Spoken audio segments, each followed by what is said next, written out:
When we heard that Singapore is out of Malaysia, there was a great concern. Our economy may collapse. How are we going to survive against threats by military forces? On one hand, it was great excitement that we have an opportunity to create a nation. On the other hand, there's a great fear that this opportunity will be taken away from us.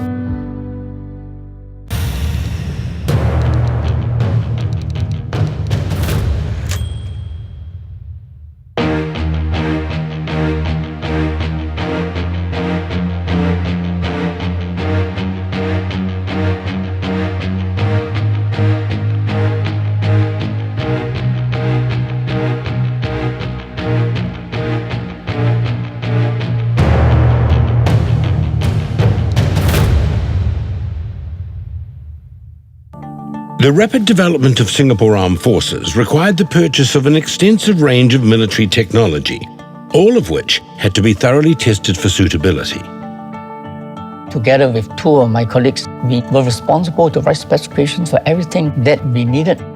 The strategy was to ensure that NS men were supplied with the most suitable uniforms, rifles, and helmets. Our soldiers are smaller in size than soldiers in the West. And therefore, equipment that were developed by the West for the soldiers would invariably be too heavy for us. Our army selected the AR-15 and the 5.56 caliber bullet, and the main advantage is smaller size, lighter weight, so you can carry more bullets. The helmet is a very important item for the protection of a soldier. Most of the helmets in the West were made of steel, but the Russians had a special helmet made of titanium. It was very effective, but very costly. Titanium was extremely expensive, and as it turned out, it wasn't needed, as our soldiers easily adapted to the heavier steel helmets until a new lightweight Kevlar helmet became available in January 1987. Training to defend our nation is tough, and a comfortable rest at night is an important recharge for our soldiers, so even the barrack room beds needed to be assessed. There are very few jobs in the world that you get paid to sleep on it. I'm lucky to get one of those jobs. So we test the bed and finally decided this is the bed that we will be buying for the army. As the number of NS men increased, the technology strategy turned to the challenges posed by Singapore's small size and population. We cannot compete in numbers. You can't strengthen the army with more soldiers. We need to overcome our limitations using technologies. The two major changes that give the army a quantum jump in capability was armor and artillery. We moved into the building of an armored brigade. To provide rapid mobility and protection for our soldiers, the V200 was specifically developed for Singapore's use. Our requirement was the armor must be able to protect our soldiers from armor-piercing rounds. So what it means that we need to increase the thickness of the armor from 1/4 inch to 3/8 inch. And that meant that you need to have a bigger hull, and bigger hull is 50% heavier in weight. And therefore you need to have a new engine, you need to have a new gearbox, new transmission, a new vehicle. The V200s were modified and redeployed as ground-based air defense vehicles, so the SAF converted some of these vehicles with the RBS-70 missile, and the V200s with the RBS-70 missile are still in service today.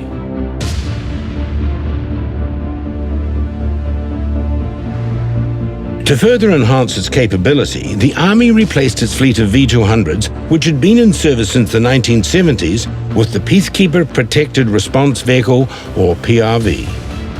Jointly developed by the Army and the Defence Science and Technology Agency, the PRV has increased mobility, offers better protection, and is equipped with enhanced weapon systems which allow its crew to engage targets accurately within the vehicle. As the Army developed new technology, so too did the Air Force and the Navy, and both these services also had to be built from scratch. Singapore is a maritime nation. The sea is a main contributor to our livelihood. We need to secure the sea in order to secure our future. Singapore needed a navy instead of a coast guard to maintain the freedom of the seas. therefore we pushed as hard as we could to build the Navy to achieve our objectives.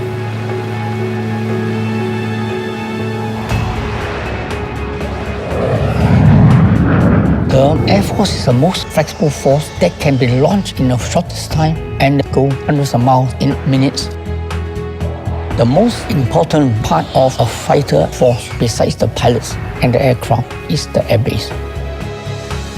The aircraft may fly 4, 5, 6 hours. The rest of the time, the aircraft is on the ground, being repaired, being armed, turned around, and so on.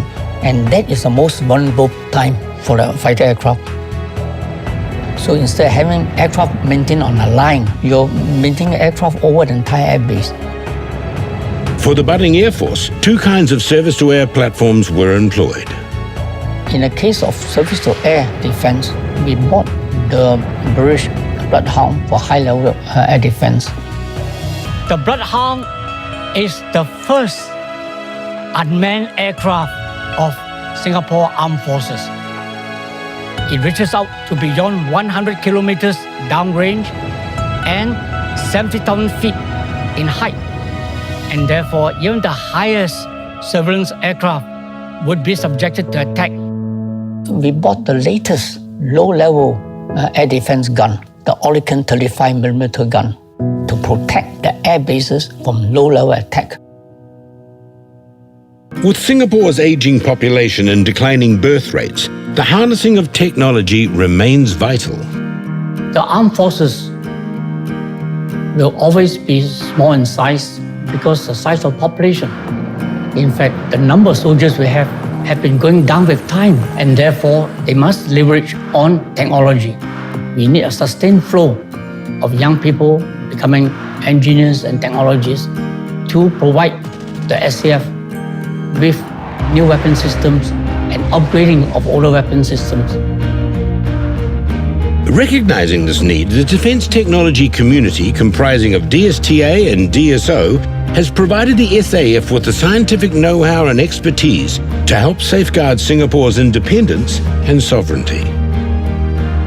Technology will enhance the capability to detect threats. We must have superior information, precision, automation, and integration. A nation must be able to defend itself. No doubt that our people will stand up to defend their country should they need a rise, because they own the country. The very fact they enjoy the prosperity of the country means someone else before you had protected the country. It's your turn to protect the country for the future generation.